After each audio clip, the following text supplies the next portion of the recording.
Okay so first lecture में हमने ये कवर भी किया था, ठीक है। सो ये देखिए लोड लाइन, ठीक है। ये डायोड की कैरेक्टरिस्टिक कर्व है।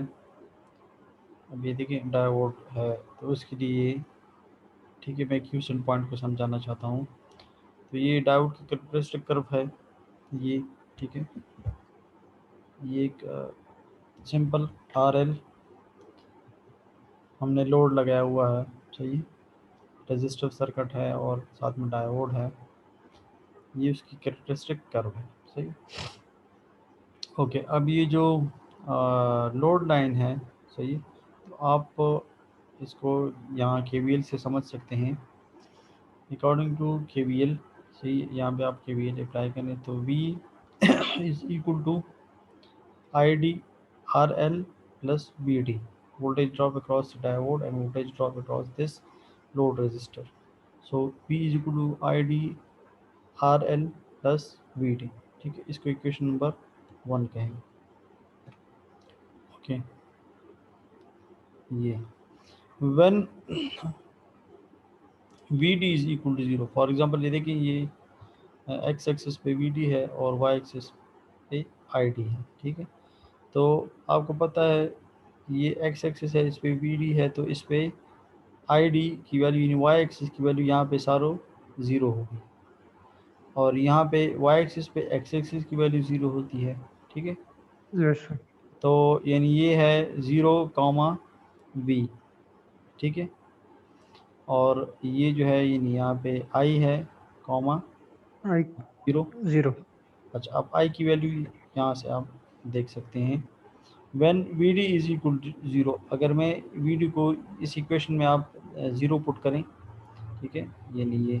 तो अगर VD 0 है तो उसके लिए ID की वैल्यू क्या होगी, सही है। सो ये तो हुआ 0, तो V is equal to ID RL बन जाएगा और ID is equal to V divided by RL।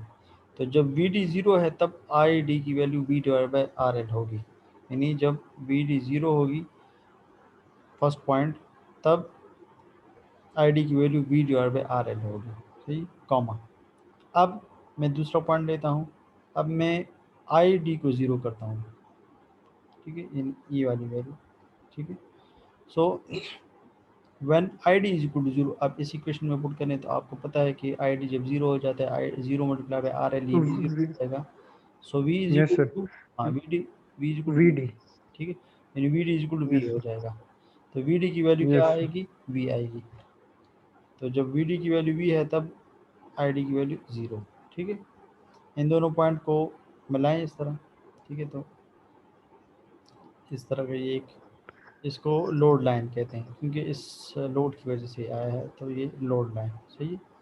Okay, सो जिस पॉइंट पे ये दोनों यस सर। इंटरसेक्ट कर रहे हैं, ये वाला जो है, इसको हम कहते हैं, इंटरसेक्ट कर रहे हैं। हाँ, इसको क्यू कहते हैं set point. Q set point, ठीक, क्यू पॉइंट, क्यू पॉइंट। हाँ, या क्वेश्चन पॉइंट, ठीक है।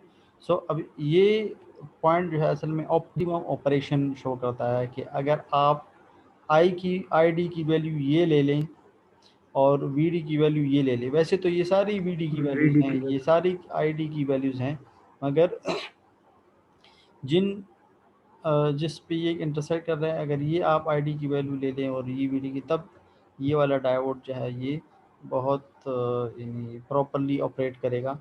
So that is the optimum values for this diode in order to properly operate it, सही है। सो इसको फिर हम IDQ कहते हैं और यस सर। VDQ कहते हैं, सही है।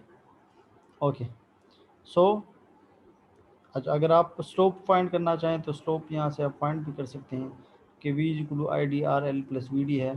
तो RL को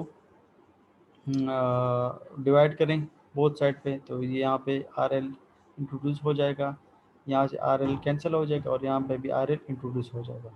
सो V divide by RL is equal to ID plus VD RL। अच्छा, अब देखें ग्राफ, आपको पता है किस फार्मूले से, स्लोप किस फार्मूले से वो होता है, y इज इक्वल टू, याद है किसी को, y is equal to, MX। हाँ, MX। बिल्कुल mx MX। प्लस c, ठीक है। C। हाँ, सी कांस्टेंट है, yes sir. Y Y axis की वैल्यू है, और एक्स एक्स यस एक्सिस की वैल्यू है, और एम क्या है, ये स्लोप है। ठीक है। अच्छा, यहाँ पे इस ग्राफ में देखें, स्लोप है। Yes sir. हाँ, इसमें वाई की वैल्यू क्या है, आई डी है, और एक्स की वैल्यू क्या है, बी डी है। सही है। तो वीडी। आपने, हाँ, इस इक्वेशन को इसके मुताबिक लाना है। अब इस इक्वेशन को इसके मुताबिक लाना है। तो यहाँ पे तो y हमारे पास आई डी है, ठीक है ना, तो ये तो अब सही नहीं है, यहाँ पे इस साइड पे आई डी आना चाहिए। सो हम पहले इस तरह करते हैं इसको, यानी पहले आर एल को, ताकि आई डी के साथ तो आर एल भी है, आर एल नहीं होना चाहिए, ठीक है ना, वाई तो अकेले है, इसके साथ कुछ भी नहीं है, इसलिए पहले तो इसको अकेले हम करें। आर एल को रिमूव करने के लिए आर एल को हम बोथ साइड पे डिवाइड कर देंगे, यहाँ पे भी, यहाँ पे भी, और यहाँ पे भी। तो यहाँ पे तो कैंसिल हो जाएगा, और यहाँ पे देखिए इसके साथ भी आर एल आ गया और इसके साथ भी अब इसको इधर ले आए, शिफ्ट कर दें ताकि ये अकेले रहे। तो I D is equal to, ठीक है, minus V D divide by are L plus V D by are R.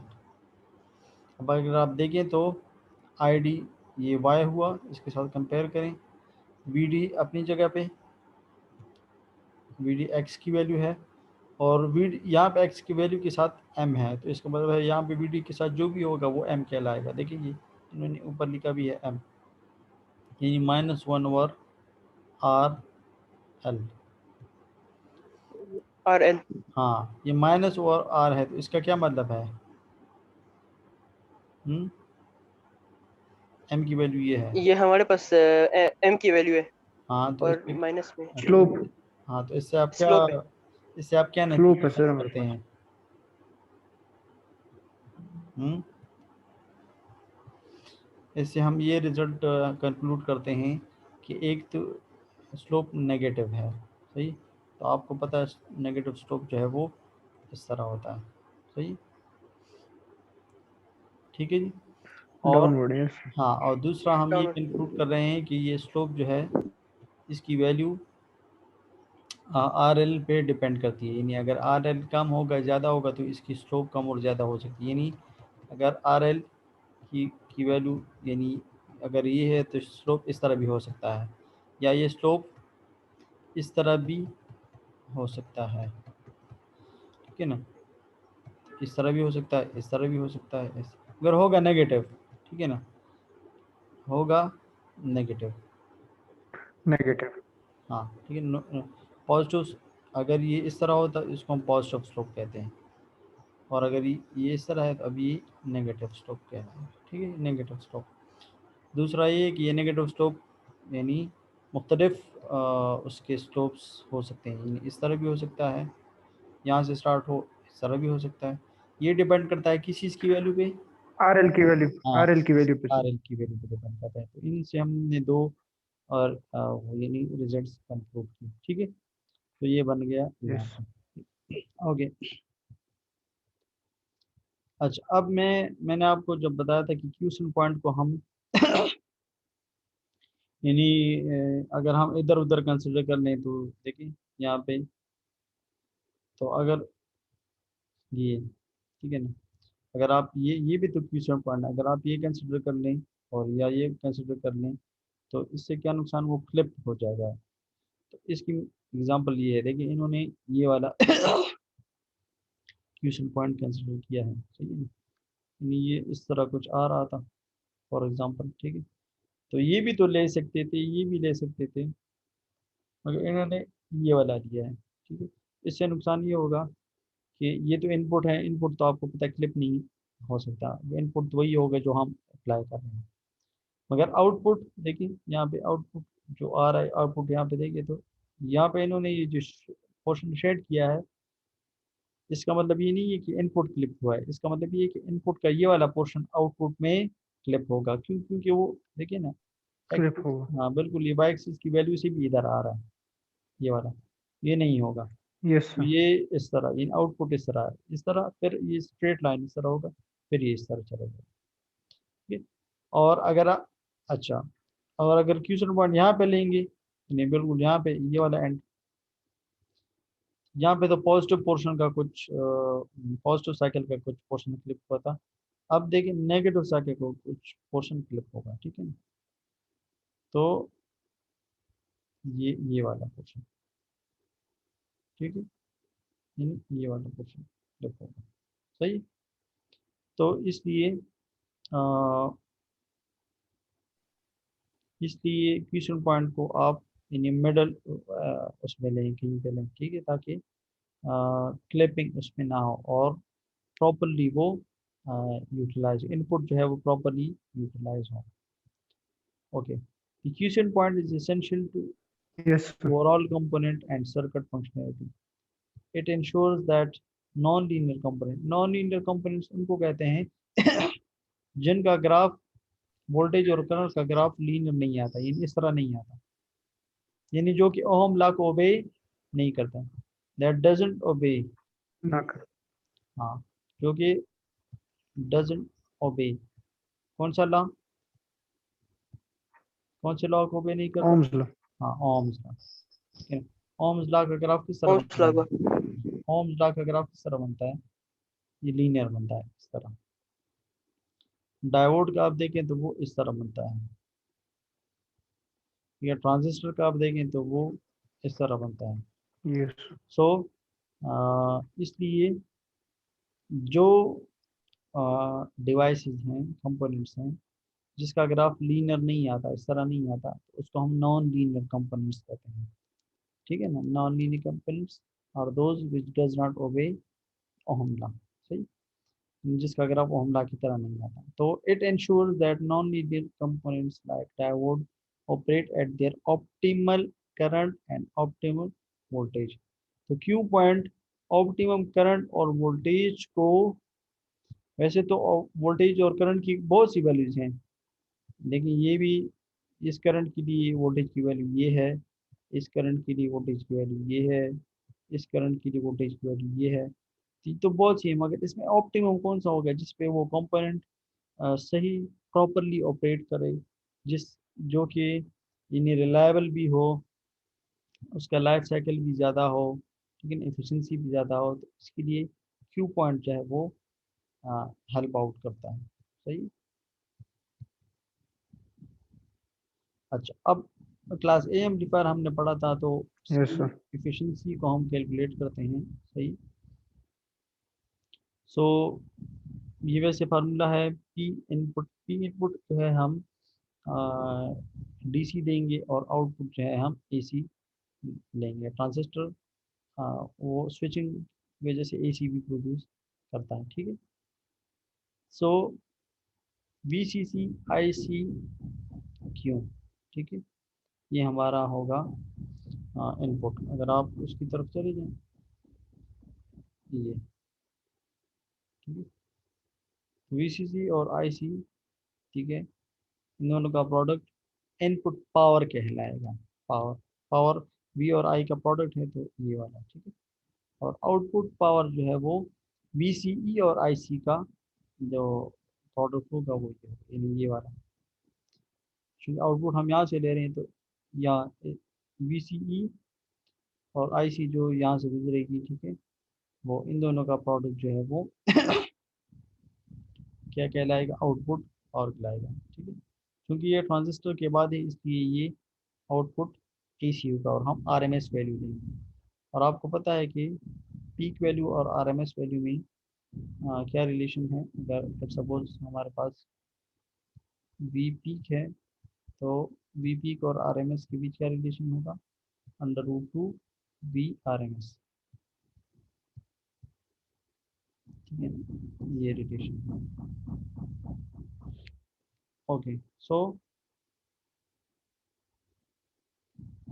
अब यहाँ पे देखिए, efficiency is equal to P AC और पी डीसी, यानी आउटपुट हमारा एसी और इनपुट हमारा डीसी। ठीक, तो एसी है तो इसलिए हम AC, RMS is the DC equivalent of AC. सही। तो चूंकि नीचे डीसी है तो ऊपर हम डीसी तो लिख नहीं सकते, तो हम एसी का डीसी इक्विवेलेंट लिख देंगे, और एसी का डीसी इक्विवेलेंट क्या है? वो आरएमएस वैल्यू है। So P A C is equal to V R M S I R M S, in RMS value divided by ICC और VCC IC, ठीक है। और ये भी RMS जो है ये VCE है और IRMS जो है वो IC है, ठीक है, इंटू 100 ये, ठीक है। अच्छा RMS को पीक वैल्यूज, ये देखिए एम का मतलब है मैक्सिमम वैल्यू या पीक वैल्यू, एक ही बात है, सही। तो RMS वैल्यू VRMS, ठीक है, is equal to V M या वी पी, वी मैक्सिमम या वी पीक एक ही बात है, डिवाइडेड बाई 2। इसी तरह आई का भी इसी तरह ही होगा। तो जब दोनों मल्टीप्लाई होंगे आई एम डिवाइडेड बाई √2, तो √2 लेकिन जब यहाँ पे मैं भी एम डिवाइडेड बाई √2 लिखूंगा और आई एम डिवाइडेड बाई √2, तो √2 मल्टीप्लाई होकर क्या बनेंगे, 2 हमारे पास आ जाएगा, ठीक है ना।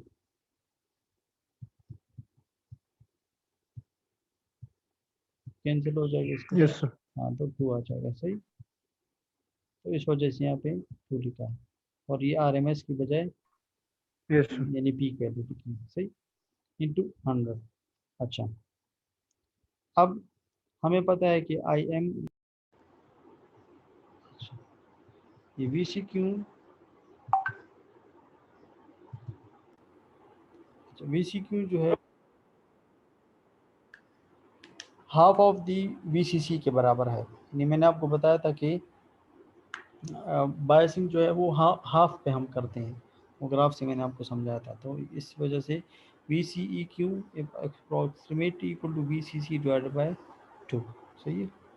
क्योंकि यहाँ पे नीचे VCC है और ऊपर VCE है, सर इसलिए स्क्रीन शो नहीं हो रहा सर। अब भी शो नहीं हो रहा, शो हो रहा नो है। सर, अब शो हो रहा है। सर अब हो गया सर, अब हो गया। ओके अब सो हो रहा है शो। यस जी तो सर, सर। शो हो यस। रहा है। हाँ VCE है ऊपर, नीचे VCC होगा, तो ये दूसरे एक दूसरे के साथ कैंसिल नहीं होंगे, तो इसलिए VCQ को आप VCC में कन्वर्ट करें और VCQ जो है वो अप्रॉक्सीमेट इक्वल है VCC डिवाइडेड बाय 2। यानी मैंने आपको इससे पहले भी बताया था कि जो बायसिंग है वो सिग्नल इनपुट सिग्नल,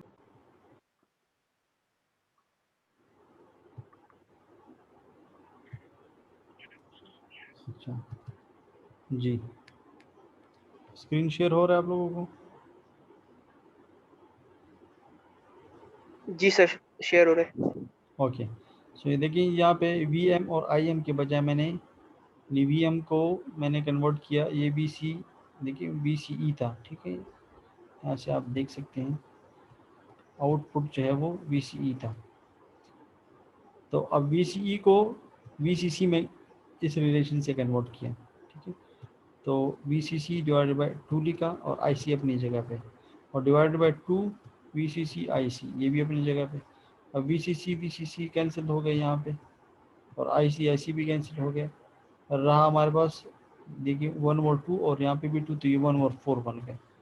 1 और 4 मल्टीप्लाई बाय 100, इससे बन गया 1 और 4 से 0.25 आता है, तो 100 से मल्टीप्लाई होने के बाद 25%। तो मैंने आपको बताया था क्लास ए एम्पलीफायर की एफिशिएंसी जो है वो कितनी होती है, 25%। 25%।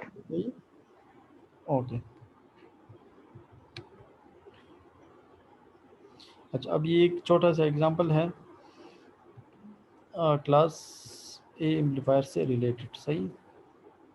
Calculate the input power PIDC, output power P0 AC। देखिए इनपुट DC और आउटपुट उसका AC, एंड एफिशिएंसी, ठीक है, ईटा of the amplifier circuit for an input voltage that results in a base current of, यानी IB की वैल्यू है, base current की वैल्यू है 10 मिली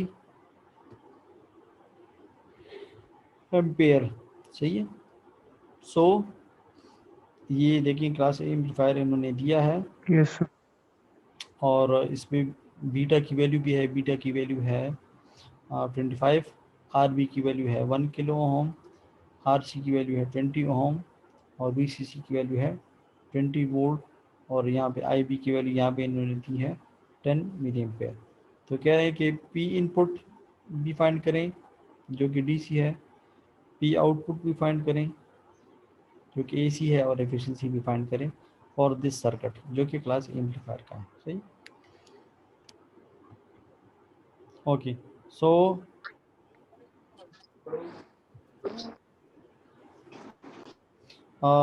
ये फार्मूला हमने इससे पहले पढ़ा था, I B is equal to V C C minus V B E divided by R C. ठीक है, so R B, sorry R B. ठीक है, याद है आप लोगों को किधर पढ़ा था मैंने?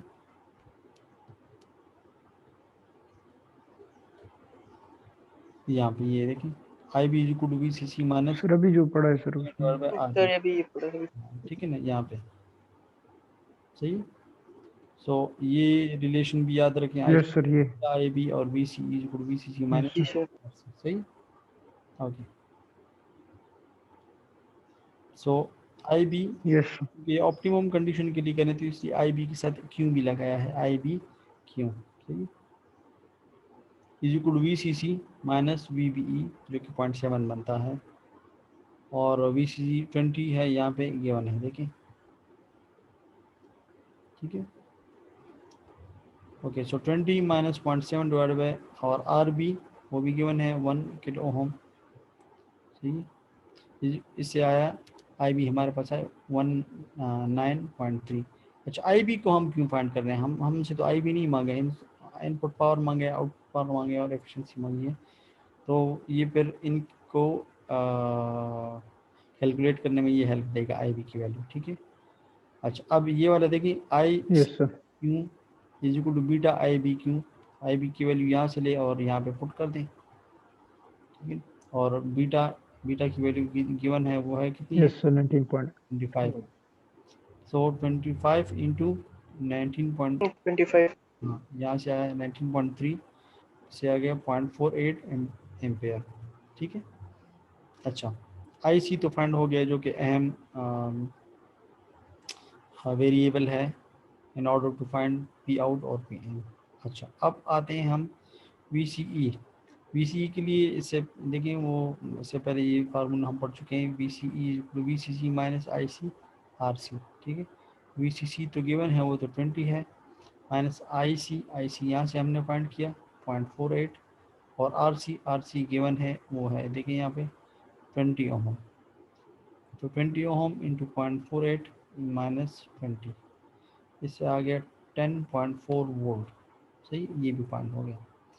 अच्छा, अब आई सी सेचुरेशन ठीक है, V C C divide by R सी।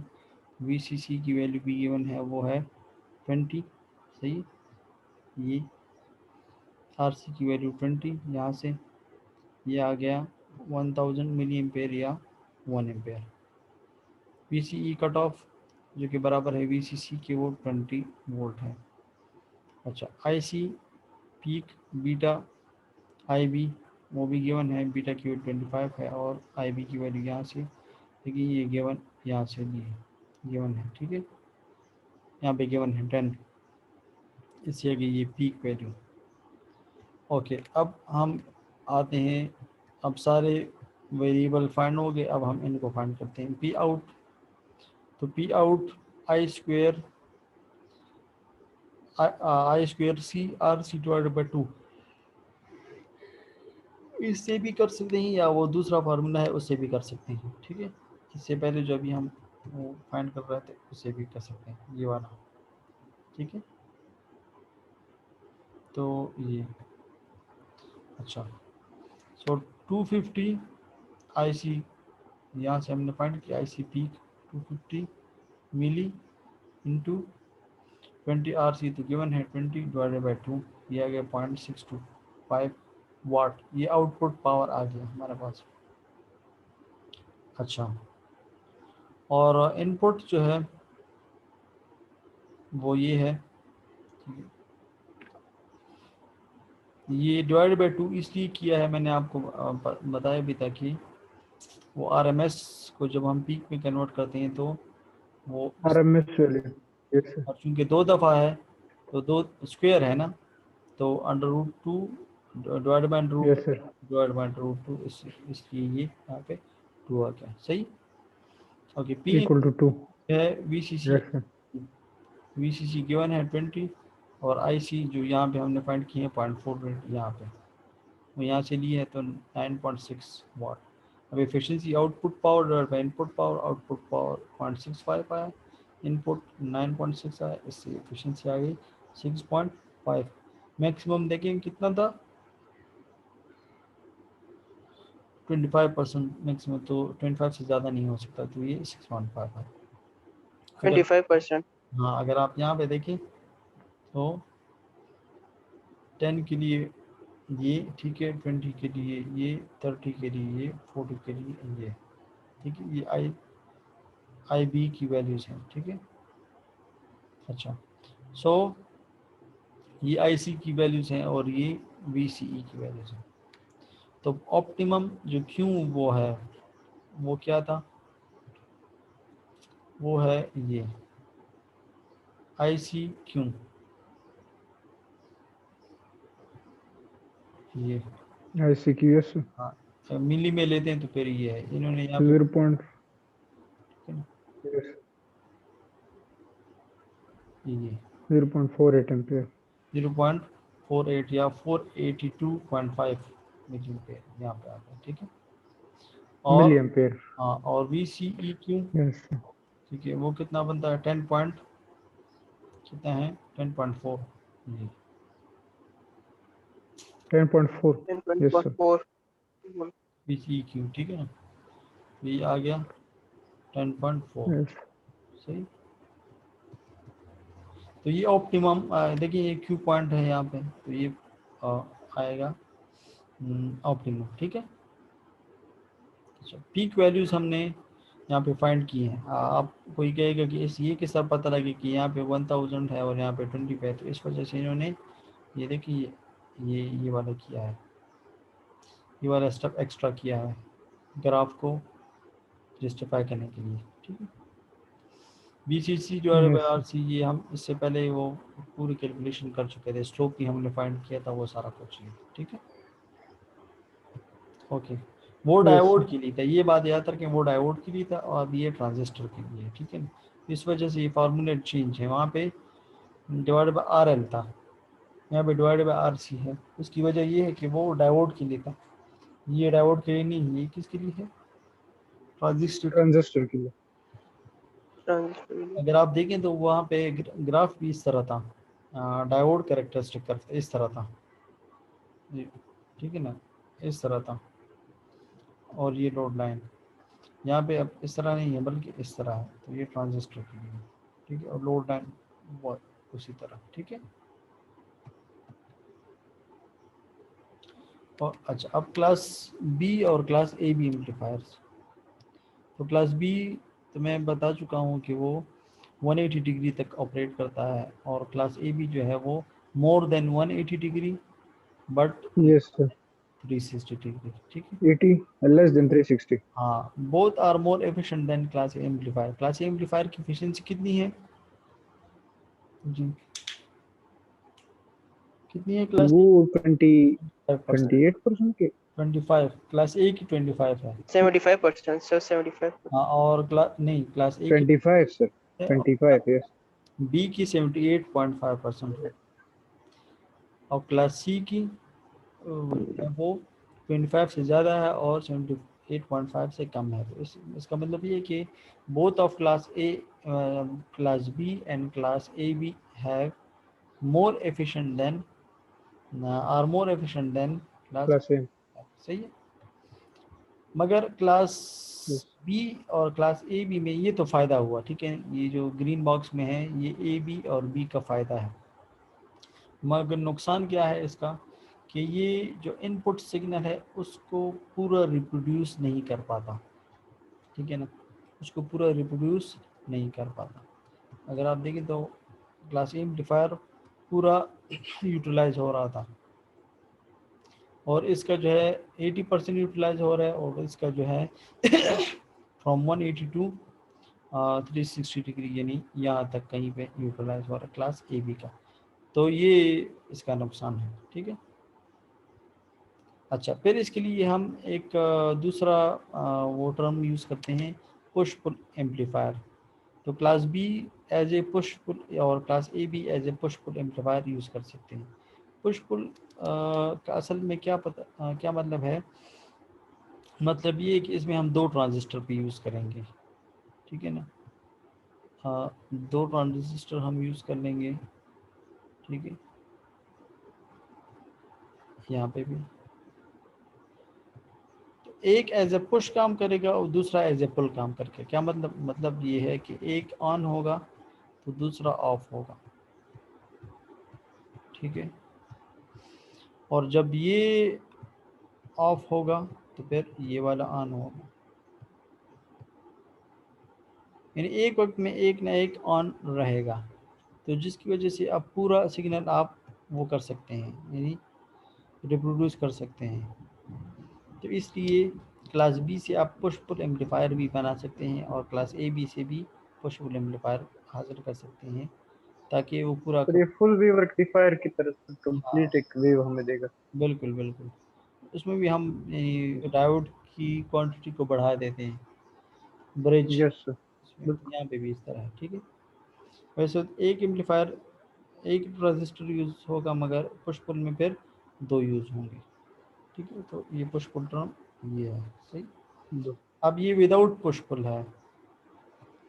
अगर आप देखें तो विदाउट पुश पुल में क्या होगा कि कितने ट्रांजिस्टर लगे हैं, एक ही ट्रांजिस्टर लगा है, और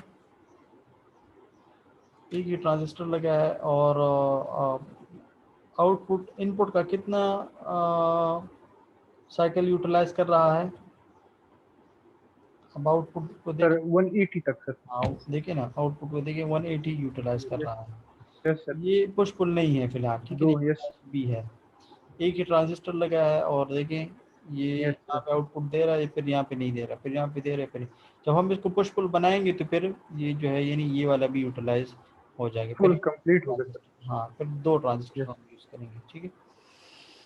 अच्छा, और यहाँ पे देखिए इस साइड पे थोड़ा पोर्शन इनपुट का यूज़ नहीं हो रहा, ये वाला पोर्शन यहाँ से लेकर यहाँ तक ये वाला पोर्शन, और इसी तरह यहाँ से लेकर यहाँ तक ये वाला थोड़ा पोर्शन, यानी 180 में भी थोड़ा सा यूटिलाइज नहीं हो रहा। उसकी वजह ये है कि जो 0.7 वोल्ट है, जो बैरियर वो वोल्ट है, ट्रिगर पॉइंट है, हाँ बैरियर, बैरियर वोल्टेज। तो उस इसको जो है यानी पहले इनपुट यहाँ पे लॉस होगा, फिर उसके बाद वो आउटपुट पे आएगा। तो अगर मैं सही यस। आउटपुट इसका बनाऊं तो वो कुछ यानी इस तरह होगा कि थोड़ा सा यहाँ, और फिर यहाँ, और फिर थोड़ा सा यहाँ पे, यानी ये यहाँ पे थोड़ा पोर्शन वो 0.7 जो है वो बैरियर वोल्टेज की वजह से वो होगा, ठीक। इसको क्रॉस डिस्टॉर्शन भी कहते हैं, ठीक है, क्रॉस ओवर वोल्टेज, सही। अच्छा, अब देखिए ये इनपुट है, तो ये एम्पलीफायर से पास हुआ तो एम्पलीफाई हो गया। अगर एम्पलीफाई सिर्फ पॉजिटिव फॉर 180 डिग्री हुआ, ये दूसरा नहीं। अच्छा, ये दूसरा इसलिए नहीं हुआ कि इसकी बिल्कुल मिसाल इस तरह है जिसमें हमने क्यू पॉइंट को नीचे लिया था या ऊपर लिया था। तो इस वजह से यहाँ पे भी इस तरह है कि ये जो है यानी कट ऑफ रीजन में आ जाता है। आपको पता है ट्रांजिस्टर के 3 रीजन्स होती हैं, एक्टिव रीजन होता है, सेचुरेशन रीजन होता है, और कट ऑफ रीजन होता है, सही। तो कट ऑफ। हाँ, सही काम जो है ये एक्टिव रीजन में करता है, और कट ऑफ रीजन में ये आउटपुट 0 देता है। तो ये वाला इनपुट का जो ये पोर्शन है, ये असल में ट्रांजिस्टर के कट ऑफ रीजन में आ जाता है। तो जब कट ऑफ रीजन में आ जाता है तो उस वजह से ये फिर हम कलेक्ट नहीं कर पाते, और वो आउटपुट हमें 0 दे देता है। समझ आ रही है आप लोगों को, ठीक है। तो ये रीज़न है। अगर यहाँ पे मैं कहीं पे आपको बताऊँ,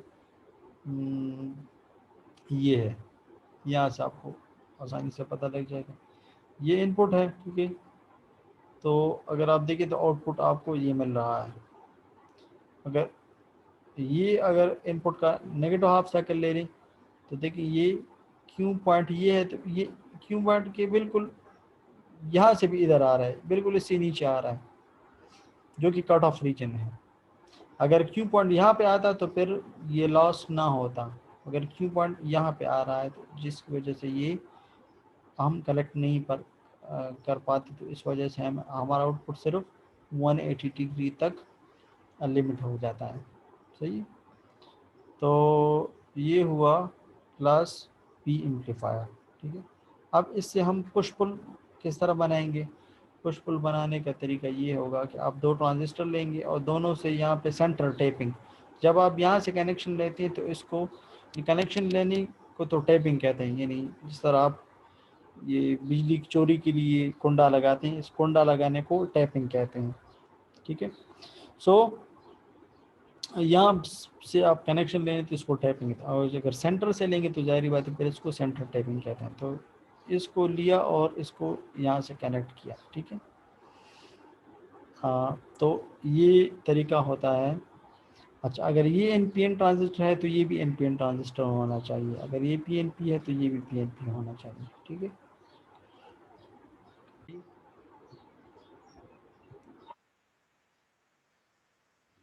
To amplify the entire signal cycle, it is necessary to add a second class B amplifier that operate on negative half of the cycle. सही। एक पॉजिटिव हाफ साइकिल पे ऑपरेट करेगा और दूसरा नेगेटिव हाफ साइकिल पे। अगर आप देखें तो इसका देखिए एरो एक नीचे है, इसका एरो इन्होंने ऊपर तो उल्टा किया है। सही है ना। और इसकी कनेक्शन दी है ताकि एक पॉजिटिव साइकिल पे ऑपरेट करे और दूसरा नेगेटिव साइकिल पे ऑपरेट करे। अगर आप यहाँ पे देखें तो देखिए, ठीक है ना, एक ये वाला आउटपुट दे रहा है तो दूसरा ये वाला आउटपुट दे रहा है। तो अगर आप फिर जब दोनों कंबाइन हम आउटपुट देखेंगे यस सर। इस तरह होगा, यानी आप कंप्लीट आपको दे रहा है। पुश पुल में ये कमाल है कि ये फिर कट ऑफ रीजन में नहीं देता आप लोगों को। सही। Yes sir. यस सर, इसमें हम ट्रांजिस्टर की जो मेगा वो है सर, क्वांटिटी वो एक ऐड कर देते हैं एक्स्ट्रा। हाँ, एक ऐड कर देते हैं। ठीक है ना।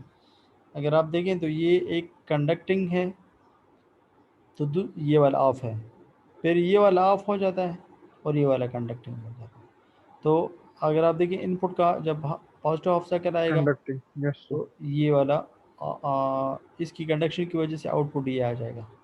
जब नेगेटिव हाफ साइकिल आएगा तो फिर ये वाला कंडक्ट करेगा तो फिर ये आउटपुट आएगा। तो जब इन दोनों को हम कंबाइन करेंगे तो एट द एंड हमारे पास बिल्कुल पूरा सिग्नल आ जाएगा। सही। मगर इसमें भी एक नुकसान है और वो है क्रॉस ओवर डिस्टॉर्शन का। ठीक है। तो टाइम कम है, क्लास लिमिट आउट हो रही है, तो अगर कंप्लीट नहीं हुआ तो फिर हम इसको दूसरे क्लास में कर लेंगे। सही। वो नुकसान ये है कि यहाँ पे देखिए 0.7 जो वोल्ट है, और यहाँ पे भी जब स्टार्ट में जब तक 0.7 तक नहीं पहुँचता, और यहाँ पे भी 0.7 तक जब तक नहीं गिरता तब तक ये वाला पोर्शन हम करेक्ट नहीं कर पाते कि ये वाला जो है इस रीजन में ट्रांजिस्टर ऑफ रहता है, क्योंकि जब वोल्टेज 0.7 से भी कम हो जाए, इनपुट वोल्टेज जब 0.7 से कम हो जाए तो ट्रांजिस्टर ऑपरेट नहीं कर पाता। क्योंकि अगर आप